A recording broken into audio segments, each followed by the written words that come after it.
Good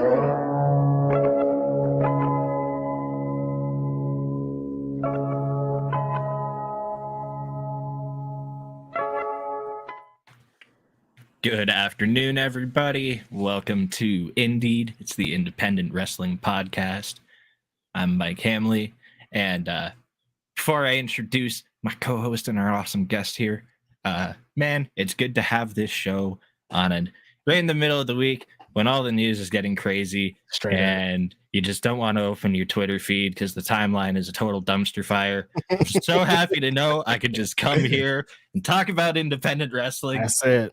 You know, no distractions. No distractions.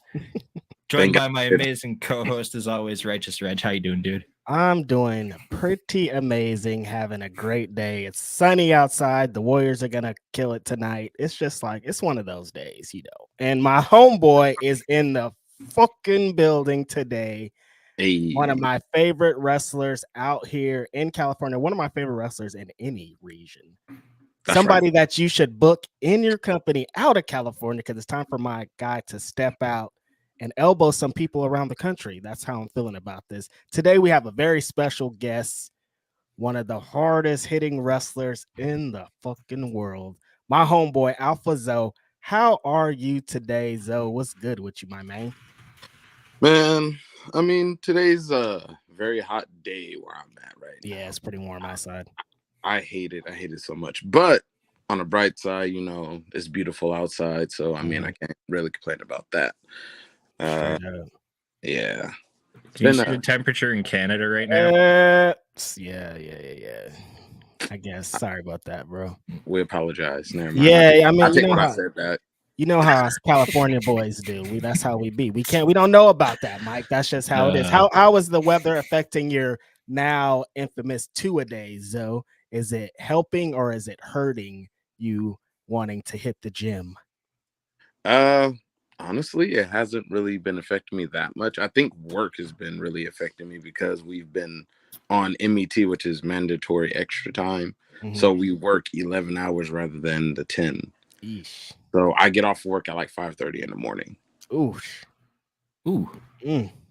Yeah. So that's a nightmare shift. Yes. And I'm used to getting off at 4:30, so that's like my time to get ready to like take the pre-workout, drive to the gym, get there for 5 for when it opens. All right, here we go. We about to put in that work. Now it's like I got to do that, get to the gym. Like, what machines are open? I see. So the later time, more people are showing up.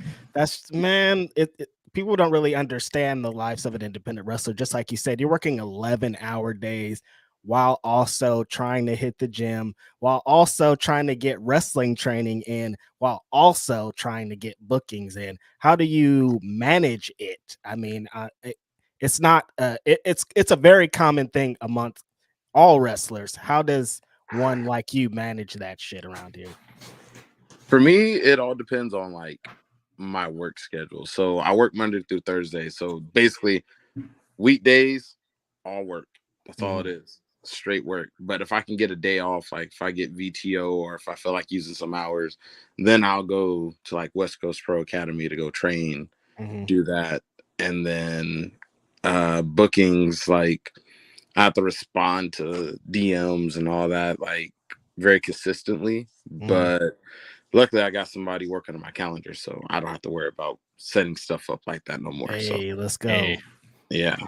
Love a good delegated calendar. Straight up.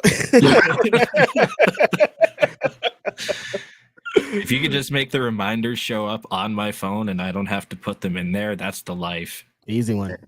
It's been so easy lately. I think the mistake that I made was double booking myself last weekend. Ooh. But that was on me. I had already planned that booking out, and I was like, man, fuck it, we ball. So that was when you did that double day on Saturday? Yeah, San Ramon, and then I had to go to Sacramento like right after, like immediately right after. 2 days in the ring too. Then never again. Never again. Never again. You don't want to take the Speedball Mania weekend schedule. Not into it. Bro, listen, my bump card is already filling up like a motherfucker. I see. I don't need to be having those 2 to 3 a day shows on one day. Like, I'm good, bro. Like, I like to rest my body because I don't sleep enough as it is anyway. So I would like to just, all right, let's go. I'm back up now. I need this. Yeah, like between your work schedule and then going to the gym, I guess after work, like what's like a day for like what are your operating hours as as in like a 24-hour day? All right, so let's say I get off work at 4:30. All right, I go to the gym for 5. Should be done about 6 or 7. Take about a 2-hour nap. Wake up, take a shower, go back to the gym for 11. Leave the gym, freshen up, make me some meal prep because I need to eat throughout the week, and then from there just go to work for 6. Damn. So when do you sleep? What sleep? I heard 2-hour nap, but You I said didn't a hear him nap. talk about sleep ever again. What the fuck? He said I take a 2-hour nap. I'm like, when does the rest of the sleep time come in? Yeah, I that mean, is- if you want to count weekends for after the show, That's then- it. Do you just pile it all in on the weekend? You're just a cat for 2 days. This bro, is and crazy. that's the fucked up part is on weekends I'm usually booked three days out of the week. Out of the weekend, so I'm literally sleep. I wake up, okay, time to go to another show. Like I don't know, like what is. You know what? This makes sense because every single time I've ever seen you at a wrestling show, I've never seen you not tired. There's never been a time where you're just like up and ready to go. Even the match with Leo, you were still like coming off of work, and I'm like, man, this was about to go in here and kill it, and he tired as hell. That's just the life of a wrestler, I guess. Bro, it literally became so normal to me that like I just live off of it now. Like 2 hours of sleep is just how I operate now. If I sleep any longer than that, I get a headache. So Wow. Yeah, I don't think that's healthy. I might have to go to a doctor. Yeah, you should probably get that checked out. Nah, I'm good. I'm a wrestler. We'll be all right. Have you always had like grind like this in terms of just keeping yourself busy, always kind of doing some shit? Because that's like some non-stop mentality happening there. Right. I would say it probably started the end of last year's when I started being like that. I think like once I started getting more consistently back at West Coast Pro, once I got injured during the what was it, Fatal 4-Way match? Yeah, the Fatal 4-Way match with Titus, Kenny King, and TJP. That's when I started saying, you know what, I need to get back on my shit because around last year was like kind of a tough time for me. Like I was going through a lot of depression, so it was like it's either I let the depression beat me or I overcome it. Straight up. So I legit just went on a straight grind from there. Toned up, lost a lot of weight, gained a lot of muscle. Wrestle completely different now from like anybody has seen me. Like I remember when I went from being a high flyer to being just the flat guy in the ring to now this I'm staying on the ground, like I'm not jumping off of anything. Honestly, I don't know you when you said I laughed when you said a high flyer because I'm like, what? I've never seen this guy get even on the bottom rope. What's going on here? Hey, 2014 was a different time, dog. 2014 was a different time. When I first started wrestling, I was jumping off of everything, dog. I was jumping. I bro, straight out of high school into college into wrestling. Yeah, I was jumping off of everything because that's what everybody was doing. That's true. Everybody was jumping off of shit. I wanted to jump off shit too, so I jumped off of a 30-foot ladder from the inside to the ring to the outside. Yeah, I didn't care. Yeah, and then as time went by, I was like, you know what? Someone didn't catch me. I'll stay on the floor now. That's funny because I just talked to I was talking to Jordan Oliver very recently, and he pretty much just said the same thing. He was like, when I started, I was a high flyer, and he's like pretty much dives, not being caught so often. And then there's just other guys that just do it so crazily. If you're on a show with the Commander, I don't need to see Zoe flip if I'm going to see Commander flip. You know what I mean? Like, that's right.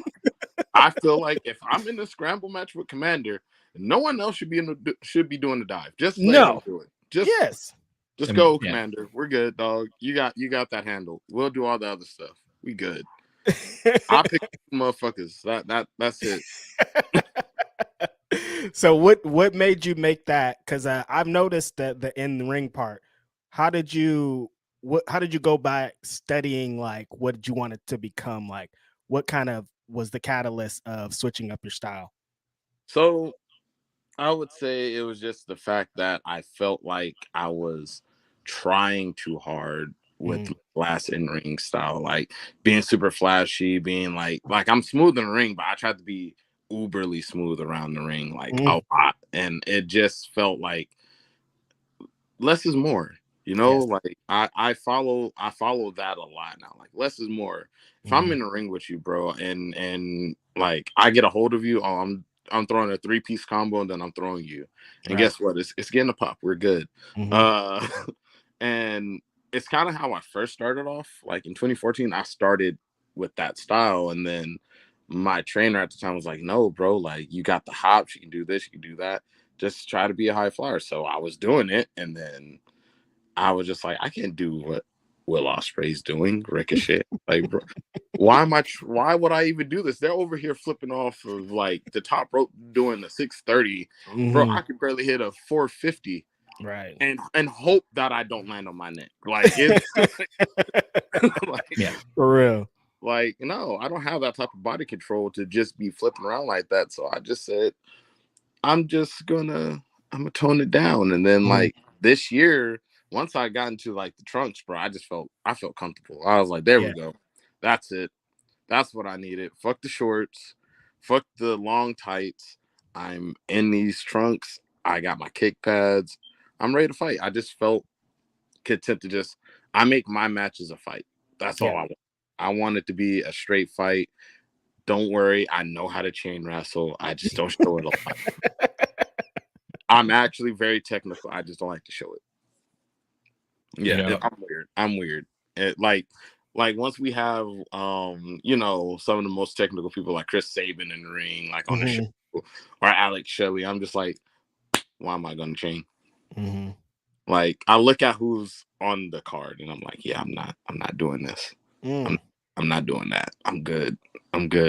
All right, I'm just come here. Take this German real quick. Take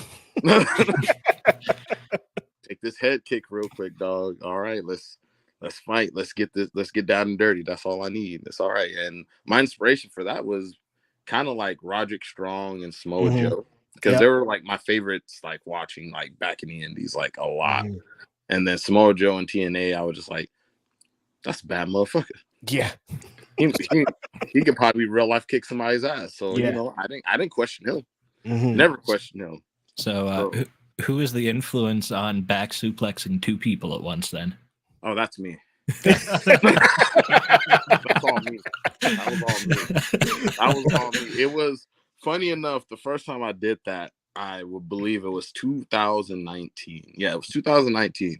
It was the first time I did that. It was in Vegas at FSW. I did it to Cutthroat Cuddy and Lazarus. And they were just like, wait, what? You're gonna do a double sidewinder on this? I was like, yeah. I was like, end of the year show. We got like 9 minutes. We all got to get our shit. And I was like, I just want to get a double sidewinder in, dog. Like, and they thought it was going to be impossible. I didn't even practice it. I just knew that I could pick them up. And then they was like, all right. And then once we went in motion, it was money. Man, was Lazarus the same? Was it the same size in 2019 as he is now? Because he's not like a tiny dude. Oh no, he was actually a little smaller back then. Oh, okay. I mean, you know, time. Damn, Lazarus. Lazarus is a big guy. Yeah, no, like people have been getting bigger. Like everybody's kind of taking Zoe's approach of like, I need to get my shit together because there's so many wrestlers. So you gotta stand out some way, because you will get lost in the shuffle very quickly, as you know. So in the land of Bay Area independent wrestling, there's a lot to break down, of course, in Bay Area independent wrestling. But like to there's a couple of favorites already out the off the bat, especially we're talking about West Coast Pro. Like initially it was like Titus and Charlie were like the ones, like the next up ones, and the company like built a lot off the backs of what those young guys are. And for to get to where we are now with Titus being the champion, I'm sure it was an inspiration to you, because you've seen a lot of that journey. You were there for most of the journey of what he went through. So it's kind of like an inspiration of something you could do. How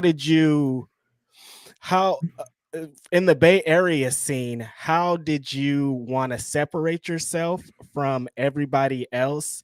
And tell me some of the motivating factors in that, because we know there's infamous stories of you being called Jobber Zoe. That's a very infamous thing we've heard before. I mean, this Jobber Zoe story we can get into like after in a little bit if you talk about that one. Yes. The inspiration to try to make myself different was, I think, like from the start, like when anybody first sees me in the ring, they could tell that I'm very vocal. Like in the ring, like I'll immediately just start talking and look like I'm about to have a good time. But in the Leo Rush match, a lot of people noticed that the tone had shifted just a little bit. And it wasn't more of I'm going to have a good time. It was more of I'm going to fuck you up. And like, get out my ring. Like it. A lot of people were like, that's not the regular Zoe, but we kind of fuck with it. I was like, yeah, I like to talk. My tag partner, DJ Fresh, he's been my tag partner for like 6 years now.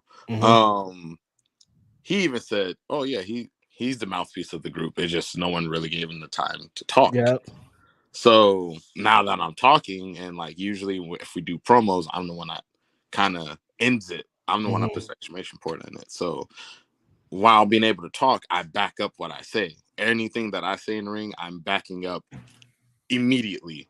It's not like I'm gonna back it up within like this next 3 spots. No, I'm backing it up right there.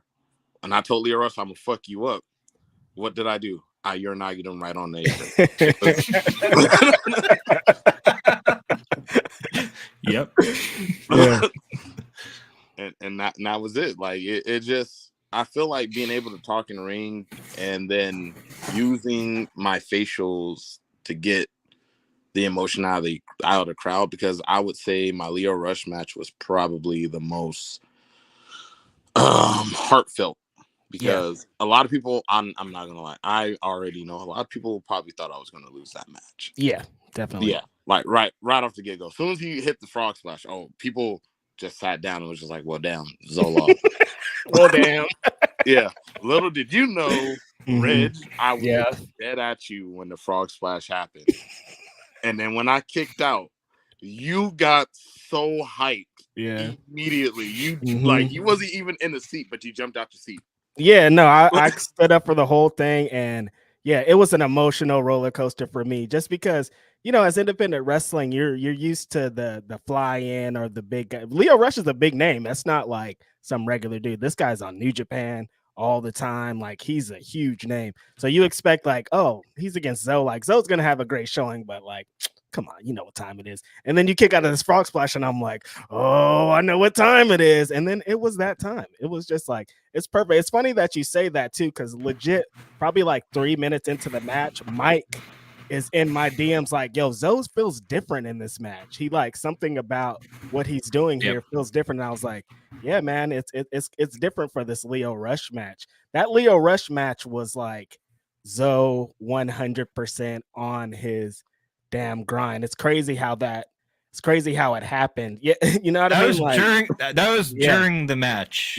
That was me. I first thing I noticed was, man, he's like talking him down, just so confident, so much bravado, like different than, it was like you were saying, it was like the same but at a different level. There was like a different like there's just the bravado and confidence that was with the way you were talking shit to Leo. I was like, okay, he's Yeah, the vibe definitely had to be set to where like I had to put on to Leo like this was my house. Like you came into my house, sat on my couch, and ate my sandwich, dog. Like I don't care if you're a big name. I don't care who you are, where you're from.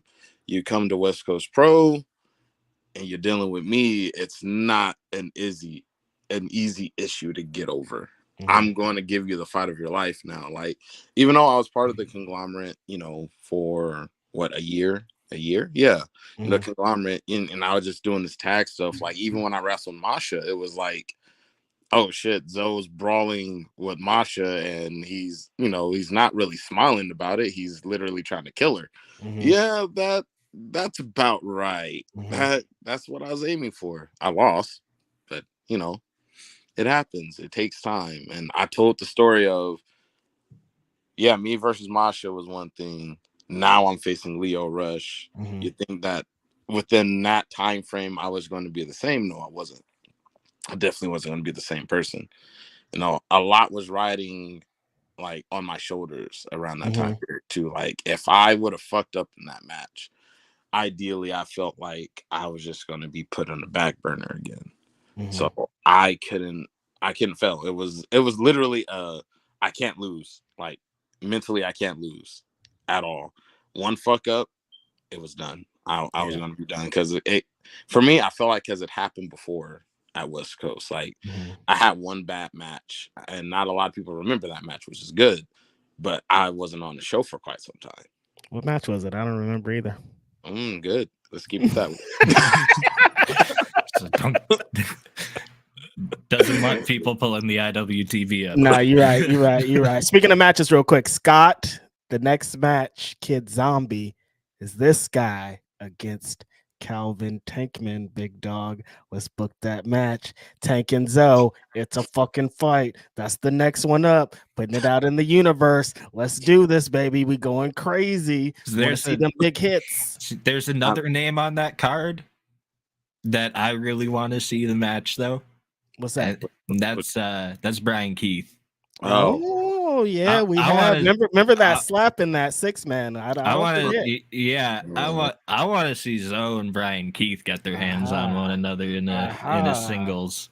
Crazy enough, that's like a lot of people are like debating between those two on who I'm going to wrestle. Now, the card hasn't really been fully put out there. We got beef too. I can easily end up wrestling beef. We don't really know. True. But the two people that three people were talking about was Jet to Fly. Knight. And Kevin Knight. Yeah, Kevin Knight, Brian Keith, and Tankman. Now, easily, if they wanted to, they could just make it a fatal 4-way match.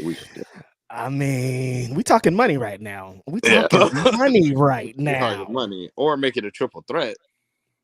Tankman can go to get some beef. He can get some beef. That's fine, and it'd be Kevin Knight versus Zoe versus Keith, or I can just get Keith all alone. Like, I would love to just finally get my hands on the motherfucker. Ooh, hey, sounds like there's some hostility out there for. No hostility. Just the moment. You know what moment I'm talking about, Reg. We stepped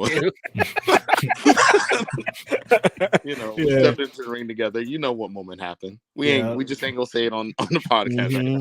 Yeah, no, you definitely been since that moment. Like, that's when I was like, oh, Zoe's on some other shit right there. When you're in the ring with Keith that one time, I was like, oh, I see what's going on here. I know exactly where he's going, and he went to that place. That is beautiful work. So all those matches are going to be great, and I'm in for 100% of them.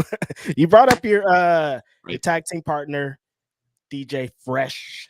There you go. Yeah, my bad. Yes. Talk to me about tag team wrestling, man, because when I first discovered you, it was in that tag team, World's Freshest Tag Team. I think out in San Jose with Ugwa was the first time I saw y'all.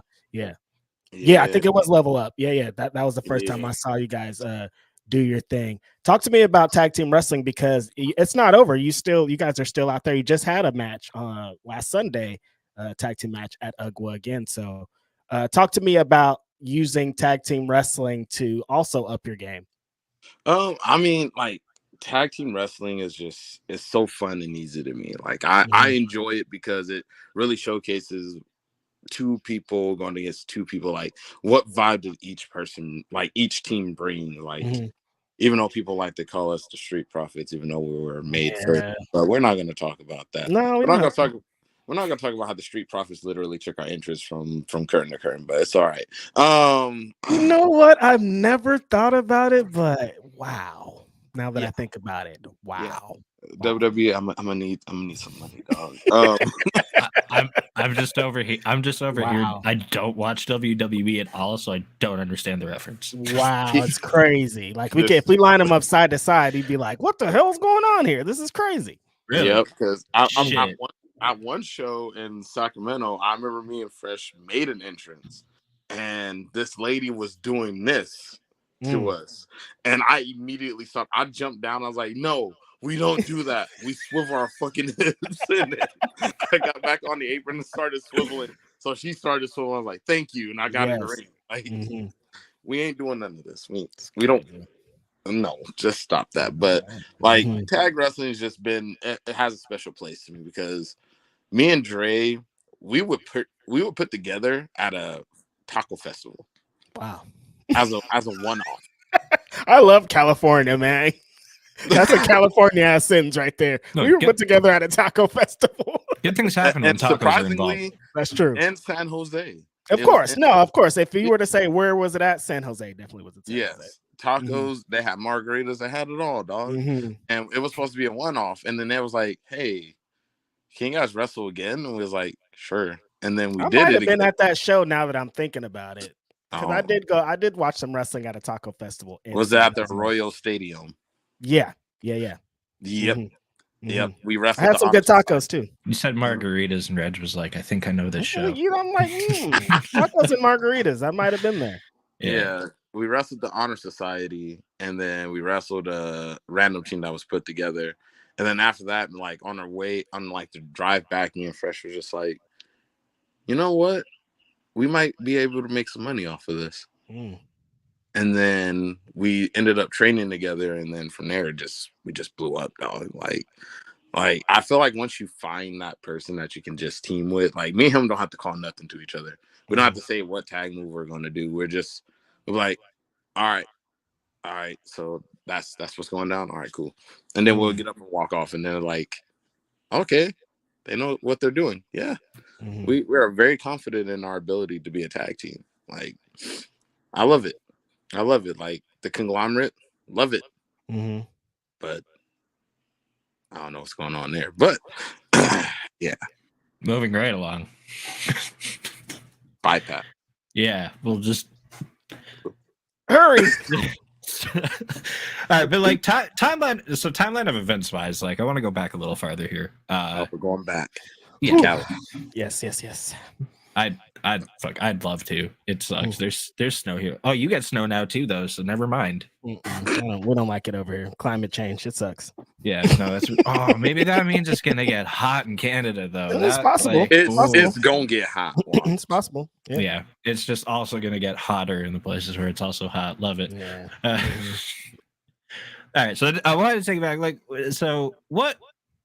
Like, when did you like first even like find wrestling? Like, how did it get introduced into your life? How did you fall in love with it? And then like, how did that lead to I'm gonna do it?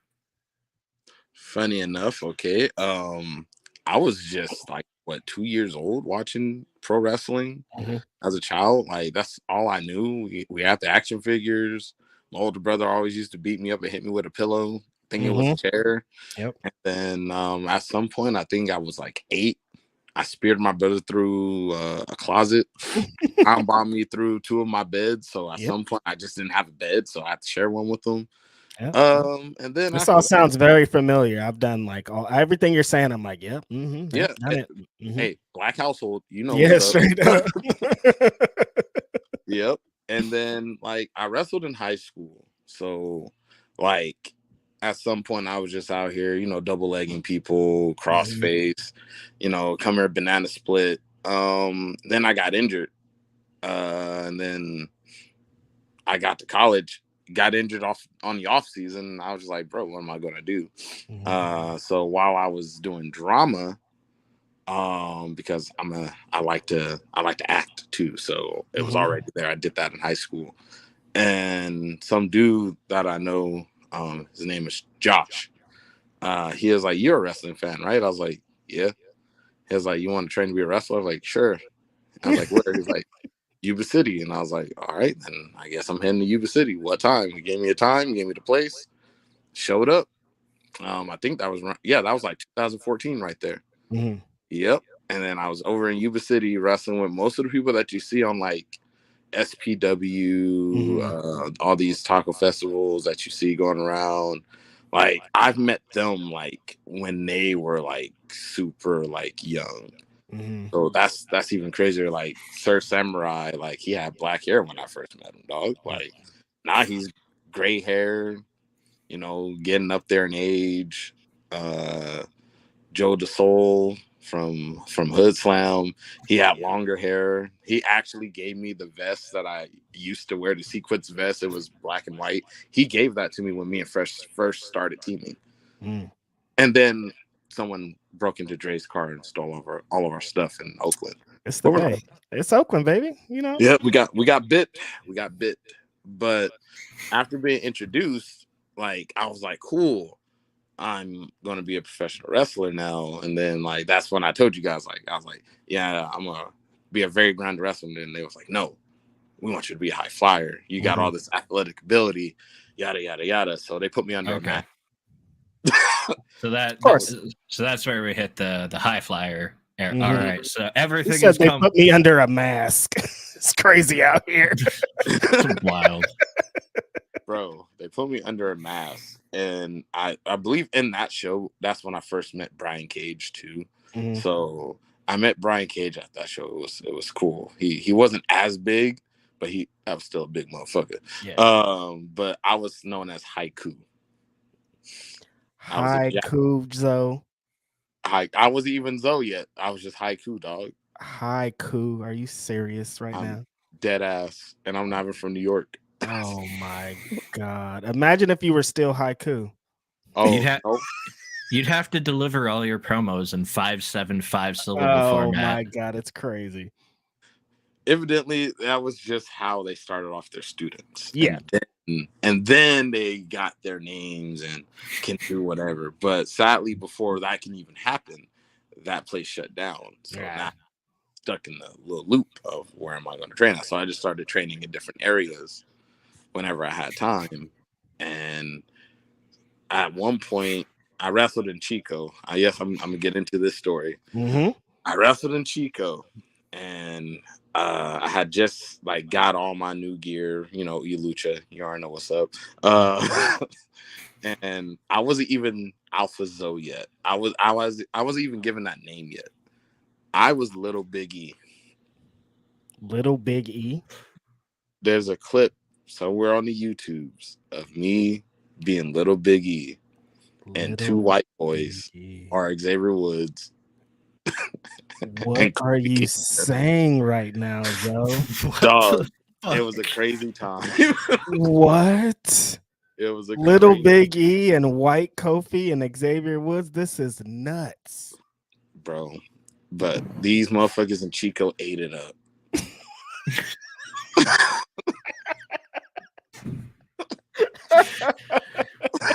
It's a cold world, man. Took that shit straight to the pay window. Eh? Oh my god, bro. And like, the sadder part is I didn't want to do it because it just sounded so bad in my head. I'm like, why do I gotta be Little Big E? Why can't I just be myself? Like, and he was like, no, like just be Little Big E. He's gonna give you the New Day jacket. You go out there, we're gonna give you the microphone, bro. What you hear in this YouTube video, Reg, I'm going to send it to you. I'm gonna send it to both of you. The vocals you hear at the beginning is literally me, but it sounds just like Big E, like from start to finish. Not you being pitched this Oh and my then being God. good at it and then being like, well, he is pretty good at it, though. Bro. You're all sitting in the car on the ride home, like, we could make some money off this. Bro. And that's what a lot of people like in NorCal remember me as too. Right. Oh, for the longest they would just call me Little Big E. It wasn't even Oh. Alpha. It was just Little Big E. Mm. And then I was just like, bro, I need to get rid of this name. Like, it's bad, bro. Mhm. Like, man. And then after that, I was just like, what am I gonna do now? Like, I was Little Big E. I feel kind of ashamed of myself, but we're here. Like, I mean, you know, everybody has that thing early in their career, some embarrassing gimmick. It's like rappers, like you always have like some embarrassing name in the beginning, and you don't tell anybody about that. You're just like, I'm this now. I'm Righteous Reg. Don't look up my other shit. All right. Yeah, don't go find my old SoundCloud page, No, please. don't. It's not there for you. I'm gonna look for it now. Oh, see, here we go. Here you go. Shit. No, don't do that. Just go to righteousreg.bandcamp.com. That's how you do it. See, that's why we do this show Sorry. together. It's Stay all right, out of this, Little Big E. Hey man, listen, Reg, you're on my Spotify, so be happy about it. Okay, thank you. I appreciate that, Zoe. Jesus Christ, bro. You over here coming right back at my neck like I didn't even do shit. I was just kidding. Hey. Listen. I was triggered. I'm sorry. Hey, I'm sorry. why you say I heard fuck SoundCloud, and I was just triggered. A whole bunch of things started happening at the same time. But we're here, and we're gonna move forward. And now we're moving forward. I was a month later is when I got the name Alpha Zoe. Right after that. Okay. Mm-hmm. Right after that, it was given to me by a guy named Sean Gunn. A lot of wrestlers don't like this man, which I understand why. He has a lot of heat. That's why he kind of left. But at the end of the day, he gave me the name Alpha Zoe just for the fact that I wrestled in high school. I was doing martial arts. I was basically the quote unquote total package still. It's a good name. Shout out to the guy that nobody likes for at least that. Hey, to whoever's watching this that knows about Sean Gunn, they know what's up. I'm sorry, I have to bring it out there. He has to get his flowers for the name. Yeesh. Yeah, he has to get the flowers for the name because other than that, I didn't come up with it. I thought I was going to come up with my name, but I was wrong. Mm-hmm. So after that, bro, I was just kind of I was actually a heel. Mm-hmm. I was a heel when I started off. And nobody wants to boo Zoe. That's weird. You know what's funny? As a heel, no one booed me. They thought I was just funny. Exactly. They thought I was just a dickhead, but a funny dickhead. Like, I'll walk up to my opponent and slap the shit out of him in the back of the head and tell them shut the fuck up, and they're just laughing their ass off. I'm so kind of like the character you have now. Yeah, that's the problem. So the character I have right now is literally the character that I started off with. Mm-hmm. I put that character in the back burner for so long, and I was just like, I'm just gonna go back to it. Right. And it worked. Sometimes the first thing works. You never know. I mean, unless we go back to haiku. No, I'm not talking about that first thing. So leave haiku out of this. Haiku out of this. Again, though, like if all your tweets and your promos are all in like 575 Mike, haikus, why I you think keep it works. trying to get this over? We're leaving haiku in the past. He's never coming back. I'm about to start a second page on Twitter. Hey, there we go. See? All right, cool. There we go. And he's only going to be beefing with Reg. That's it. Oh, come on, man. I don't need that. I don't need no more of this. I don't need it. It's too much already. Let's move on again. Let's talk about Jobber Zoe, though. How did this moniker get thrusted upon you? Because this came after you started cooking. Like when you started being better, that's when they called you it. It didn't make sense. So how did this come about? Yeah, it's weird timing. Yeah, super weird timing. So this actually goes on to the next side of the story is I started training at East Bay Pro. Yes, we're on East Bay Pro now, guys. Here we're saying it out loud. Oh, we're just go. Yeah, no subliminals, baby. People. Okay. No subliminals. No subtweets. Nope. And my first trainer at East Bay was Anton Voorhees, the link to the future. The link to the future. Yep. You see him very much on Hood Slam. Mm-hmm. You're seeing him everywhere now. He was just on Effie's Big Gay Brunch this Yep. past last month. Love him. Very, very My boy. talented wrestler. Yes, book him more. Mm-hmm. But that's my boy. Like he had faith in me the moment that he met me. Mm-hmm. So that says a lot because he like if he gives up on you, he just gives up on you. Mm-hmm. And not a lot of people know that. But we're not going to talk about that. Mm-hmm. And he ended up leaving, which gave us Rick Luxury. And he was also a big like, oh, I'm all in for Zoe. All right, great. Lovely. My trainers love me. But here is where shit went downhill. I get the good trainers, but I get the shithead promoter. Yeah. I'm just gonna say his name. I don't give a fuck. Maynard Skinner. Hey, Maynard Skinner. That's a racist ass name. I'm surprised. Yes. The master of the Maynard line. Yes, we're in this right now. Only hit about 14 Maynard lines in his life and still thinks he's the big shit. That's great. Bro, the first joke he makes to me when he first meets me is it's literally just a black joke and he's white. And I'm just like, bro, what? Yeah. And then he did the same shit to Fresh. When he first met Fresh, he did another fucking like black joke. I'm like, bro, what the fuck's going on here? And then before I get into the job is over, I'm just tell you this one like moment is when I realized like, bro, I probably need to get the fuck out of here.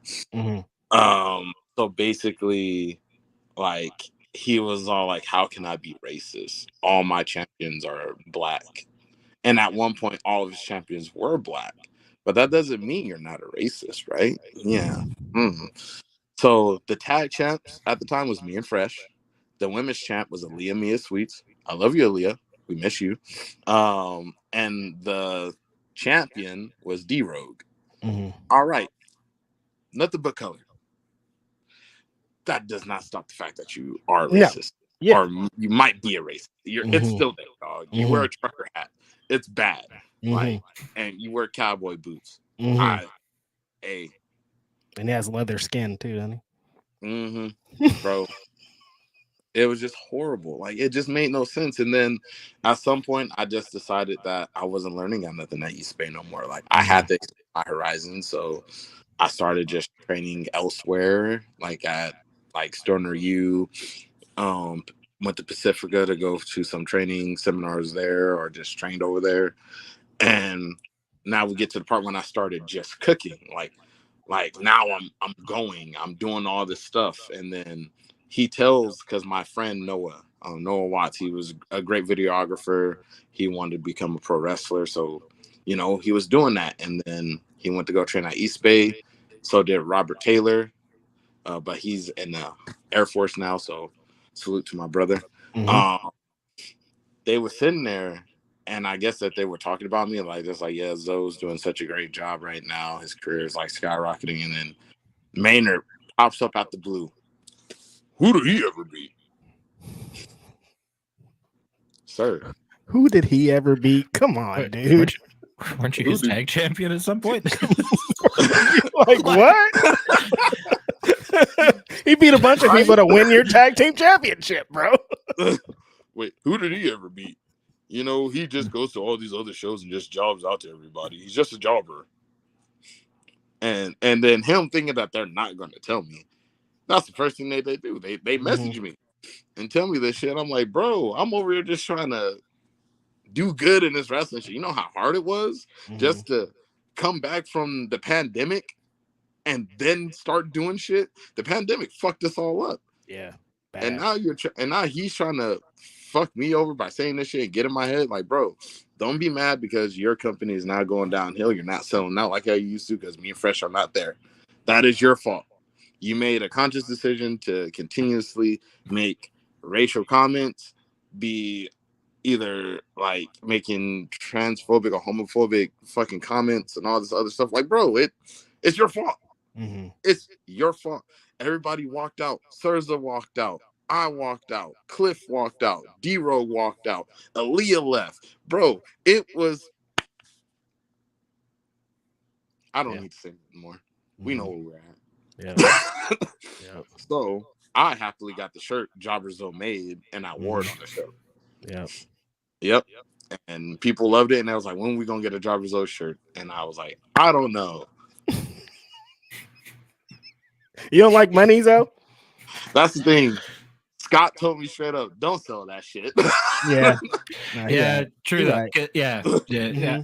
I'm with them on that only because you don't want it to like accidentally catch on and be taken seriously. Yeah. If the people's first impression of you is Jobber Zoe, So Scott was just like, I like that you're riding with it. He was like, and it's giving people like, yeah, they're gonna believe in you, but don't sell a shirt that has Jobber Zoe on it. He's like, that'll just end you right there, because now everybody's gonna just believe he's actually a jobber. Smart man. Yeah. And shout out to Scott for believing in me.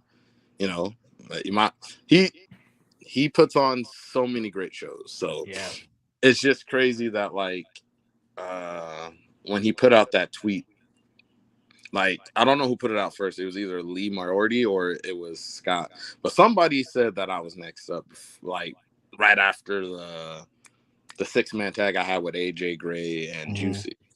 And me, it wasn't me.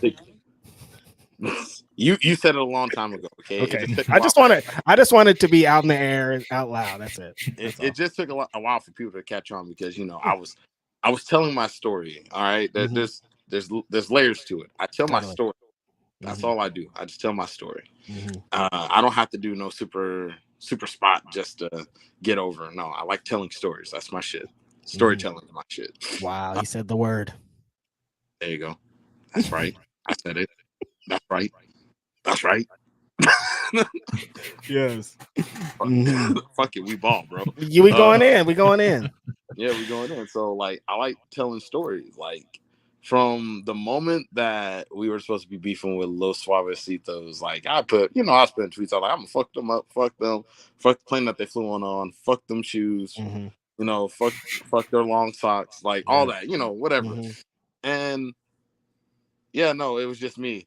And then I got Juicy and AJ Gray. We literally fucked them up. After that, it was just like, what was next?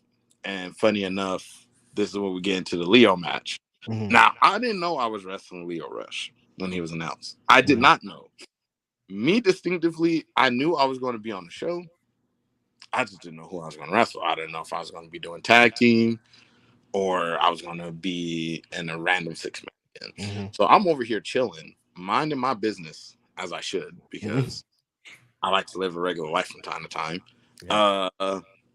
Scott texts me. He says, check your Twitter. I'm like, what? I looked. He put up the first match brought up me Leo. Bro. Yeah. And then he just put a shaking hand emoji and just never texted me back after that. Of course, yeah, that's how he completely disappeared. Yeah. And then he came back, was like, you deserve it. You work hard. You come to do, you come early. You've been helping out since day one. This is your time to shine. And then he's like, don't fuck up. And then that was it. Don't fuck up. All right. A lot of pressure right there. But little by little, like the weight on my shoulders started just like disappearing. Because the more that I let the time come to me, I started realizing, like, bro, I've been doing this for 9 years now. Yeah. Basically. So what am I really afraid of? Am I afraid of, not being able to perform like how everybody else Leo has wrestled? Or am I just afraid of that I'm going to fuck up? What's more important? Me fucking up. I don't need to do high spots. The story was told from one tweet, and I left it at that. I said one thing, and that was all. I did not tweet about the match. I only tweet about this, how much I'm going to start working out now. And then at some point, I was like, I don't need to be at his speed. He has to be at my strength. Yep. So I just started putting on muscle like a motherfucker. And that was it. I did some cardio, so I was able to keep up with him. But other than that, no. I showed the world why I'm not a jobber. Mhm. You know, I'm actually a star or a star in the making, whichever one you want to go with. Yeah. That's your opinion. Stick Talk with your it. shit. Yeah, I'm talking. I'm Mhm. doing my best here. Mhm. But once I did that, that's when I knew like it doesn't matter what nobody says about me. Like I got a standing ovation for my match. Yes. Not only a standing ovation, I got streamers during my entrance. Yes. Yeah. So that just shows of how much people believe in me. Mhm. Win or lose, people were still gonna be like, Zoe's that fucking guy. So Mhm. I was like, all right, let me just tell this story now. Let me get in there and show people that like I don't have to do I don't need to do this flip. I don't need to do this. I don't need to fucking do this big ass fucking German suplex off the top rope. No, I literally German suplexed him, I think like 5 times. Mhm. And that was the story. If I grabbed him, the match was over. And what he had to do was stay away from me. Mhm. He didn't stay away from me. He got close enough for me to give him a big lariat, and he ate a sidewinder and he spun around the whole ring. Yeah, that shit was crazy. And right there is when Reg, I saw you again. Mhm. As soon as that 3 hit, Mhm. boy, were you not hype as all hell. I had to. I will be honest here. I had to hold back tears, just like seeing my friend, seeing everything you said right now, and then for you to go in there and execute that. I was like, damn, man, this is one of those moments, and your family's there, and they're all hype. It just felt like, yo, this is what pro wrestling is all about. Seeing people that are grinding and trying to get the win. It's just it was perfect, man. I was yeah. Yeah. Very holding back a lot of tears, man. Just great to I, see. And real quick, since you put over Scott, we have to put over Vinny too, because Vinny plays a huge role in yeah. the great things that happen in West Coast Pro all the time, and a bunch of other places, because he's a booker, if you didn't know. Shout out to Vinny. But He yeah, booked several Vinny. promotions. you booked several promotions. Talk about how much Vinny role that Vinny has played in your career. I mean, like Vinny, like me and him first met literally at a show in I think Lodi. Yeah. Mhm. It was I would think it was like a month before a West Coast show that he was also booked on. Yeah. And so he didn't have an opponent. So someone hit me up and was like, hey, we need you to wrestle Vinny. I was like, cool. I get to wrestle Vinny Massaro. Mm-hmm. Seen him on Lucha Underground. Yeah. So You wrestle Masawa. yeah, see? Mm. And then I was like, I wrestled him. We jobbed out to the ring. We didn't job out to each other. We jobbed out to the ring. Mm-hmm. The ring fucked us up. I'm not gonna lie. That ring was stiff as all. That's that one where you guys are outside. Yes. Yeah. Yeah. Mm-hmm. Yes. The picture when we were both doing this, Mm-hmm. Mm-hmm. we both got fucked up that day. And he took one bump and was all like, roll out the ring. I was like, yep. Immediately. That ring was not, and I warned him, I was like, bro, this ring is stiff as shit. He was like, no, we'll be all right. As soon as he felt it, nope. We worked outside the whole time. We worked outside that ring the whole time. And then after that, I don't know, we just kind of connected, like on a personal level. Like I see his vision, I see what he wants to do. And like he tells me like a lot of people don't like him.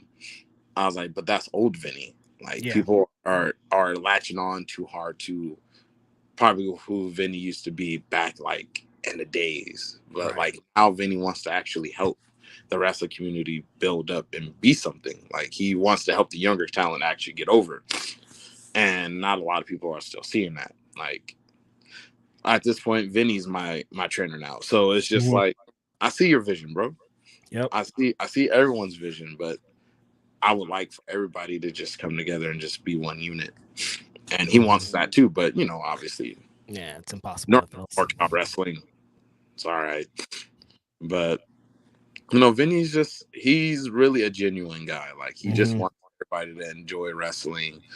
He wants everybody to actually enjoy pizza. He's really about that life. No, he's serious about pizza. Yeah. It's not a game, not a Yeah. gimmick, not for likes. Bro really just wants to eat some pizza. I've tagged him in several pizza pictures for critiques. It's like, yeah, I just feel like I have to now. Yeah.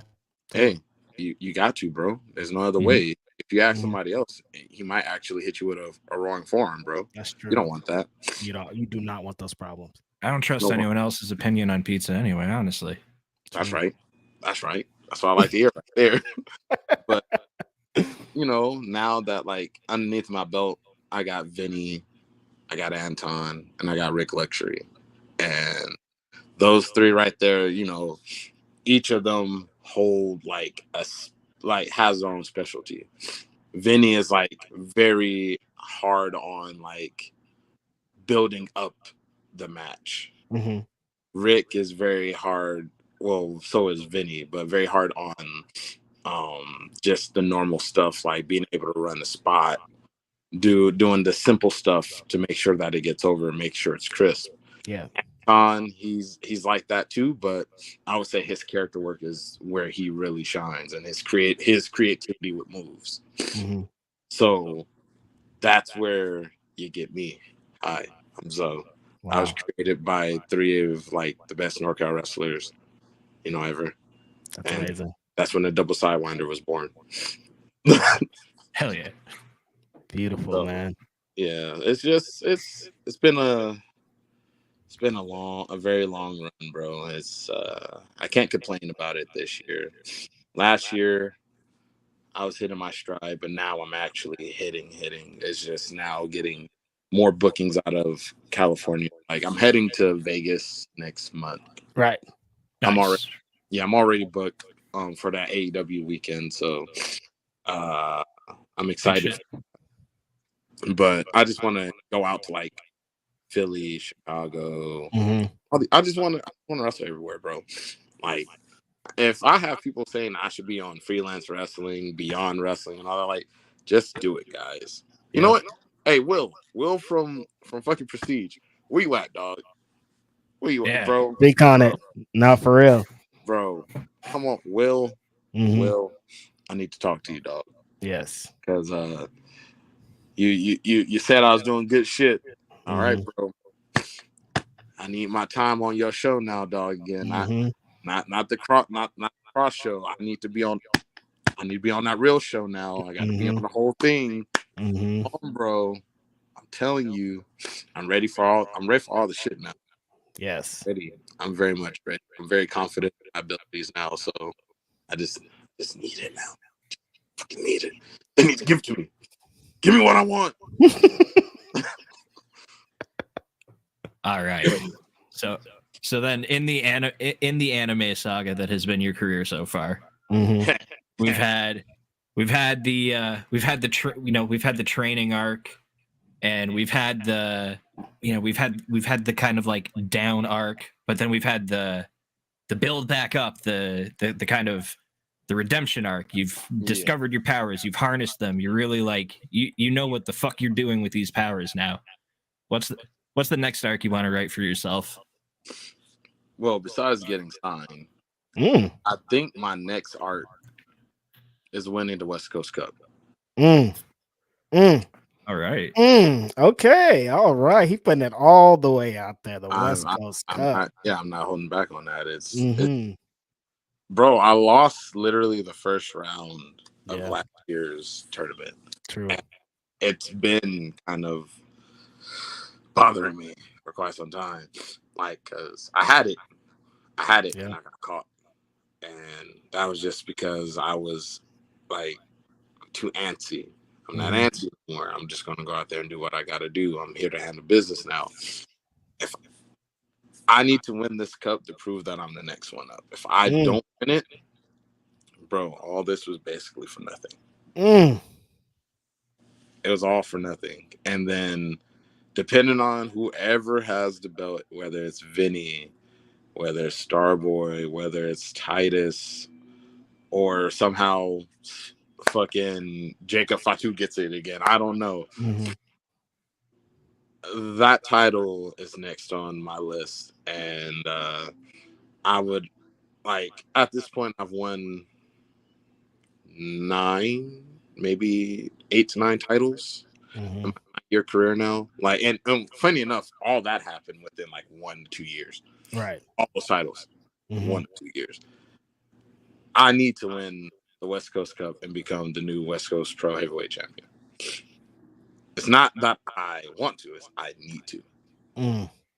So, I mean, if Titus can really get away and get these wins by the time the West Coast Cup is over, I mean, and if I do end up winning, just know he has a very big problem coming his way. And sadly enough, this man has never actually pinned me in his career. Wow. Ooh. What a fact. Quite a fact. I've actually pinned him on multiple occasions, so it's all right. Oh, shit. And if we go back to like, yeah, he won the Young Lions Cup. He didn't pin me. Cody Vance did. Well, Preston Vance, my bad. Yeah, he caught me off guard and hit me. That is just one little thing, but he's never 1, 2, 3. I beat Zoe. Never happened. Never happened. Wow. Yeah. So, I mean, the ball's in your court, guys. You know, well, the ball's in my court, actually. I'm just going to have to cross everybody at the West Coast Cup, depending on who's in it. If I'm actually in it, I don't know if I'm in it. But if I am, I mean, hey, I'm going out there guns a-blazing, dog. Like, straight up. Scott, I'm speaking directly to you when I say that if Zoe's not in the West Coast Cup, you're crazy. What are we doing? What are we doing here? Crazy. Probably doing some fentanyl, you know, if that if talking crazy. Hold on a minute. You jumped out the window with that one. Oh my god. Wow, I guess that is a great way to transition us on out of here, I guess you could say, because how do you top that, man? Yeah, so we got a lot coming up. West Coast Pro has some great shows coming up. Queen of the Indies is happening in May. Kid Zombies happening in June. West Coast Cup is happening this August. Zoe's gonna try to cook all the time, everywhere. Cruel Summer has been announced for July. There's a lot of Speaking amazing. Of Cruel Summer, hold on before we even leave. Yeah, I'm undefeated in Cruel Summer. Okay, let's go. Oh shit. Yep, I'm 2-0. 2-0. You have to bring a really tough challenger Zoe's way to try to end the Cruel Summer streak. 3-0 now. 3-0, bro. That's what Let's go, babe. I almost flipped my table over way too many times in this interview. That's why I'm like, we got to end this because I'm just getting too hyped, too crazy. My guy's about to win the West Coast Championship out here, and it's going to be insane. So where can we find you next? How do people stay on top of all the Alpha Zoe news that they need out here? Well, you can follow me on Twitter at KOTAlphaZoe. On Instagram, it's _AlphaZoe. If you want to add me on Facebook, it's just Alonzo Sid. That's my shoot. How's it going? This fool putting out his Facebook. What is this? How old are we? It's crazy out here. Hey, man. It's how we living, dog. And the next show that I'm on, actually, I'm actually not booked this weekend. What? Show that I was on got canceled. Oh, come on. So you know what that means? Jim, baby. You better get a booking this weekend. No, it means this is a live podcast. If you're watching this, yes. You know what dates he's available for? Fill it. This weekend. Fill them on up. My Twitter too. I showed them where I need to be. Here we go. Yeah. Bring Zoe out to your show. Let him sidewinder suplex your favorite local wrestler. Straight up. And Taco Truck Festival season is approaching here very quickly. So that is right. Yes. You got the speaking of the sidewinder, before we leave, didn't you get from Kevin Steen himself the blessing to continue to perform that maneuver on a tweet one time? I did actually. When I did the move, and he said that was excellent. And that was the seal of approval of keep doing it, Mhm. because nobody else is doing it besides Jeff Cobb. But I mean, the way he does it and the way I do it are completely different. Mhm. So, I mean, the ball's in your court, Jeff. Let me see you sidewinder 2 people. Hey. Yeah, I called you out. I Oh, did. Hey, bring Jeff out. Let's see you that want me to see fight. his That'd be a own fight, too. sidewinder Jeff Cobb? No, I'm saying, yeah. That's what I'm We trying to cooking. see. We cooking Shit. out here. That's the one I want. Hey, Damn. I got nothing but time, dog. Hey. That's all I got. I got nothing but time. If he wants to smoke, I got it for him. It's in the steam room as well. We out here, dog. I ain't scared of nobody. You know what? Shit. Fuck you. Give me Juicy. I'll sidewinder Juicy while I'm at it. Wow. You Yeah. calling a homie Juice out like Fuck. that? Yeah, even though he made me bleed just this past He did. Sunday. Yeah. Mhm. Yeah. We ain't gonna talk about that though. No. All right. Well, we know where to find. So, where can we find Reg? You can find me on this podcast every Wednesday. On Saturdays, I am on the world famous Grapsity podcast. Very exciting stuff. Also, on every single Thursday, you can catch me on the Ring of Honor post show with Kate. We're talking Ring of Honor. They're going back on to the lot of Universal. So things should get fun very soon. And Mike and I got flooded when we put out our tweet requesting people to come on the show. So we got about 5 million interviews lined up, from wrestlers to referees to commentators to merch designers to friends and family to babies. Like, everybody wants to get on Indeed. So we about to cook a lot of stuff. Very excited about it. Hey, I like to come. Yeah, of course. Doors When you not- win that championship, you're back out here. Doors always open for you. Mhm. And myself, but well, my Twitter handle is there. Otherwise, I'm here every Wednesday talking about independent wrestling. Hit me up in the DMs. I'll come talk about other wrestling on your show too. Yep. Outside of that, not a lot going on. Want to thank Zoe once again for joining us, spending some very, very precious free time, as we've learned Right. today, out of his schedule with us. That means he I care about you guys, all right? he could have got an hour of sleep, and he chose coulda- to come and bullshit with us on the internet. So we appreciate you for coming by. We do have a guest for next week. We'll be joined by Puff the Wrestler. Oh, we cooking. And so yeah, we'll be back here next Wednesday at 6:00. Thank you again for spending some time with us. We'll see you next week. Peace and love. Peace.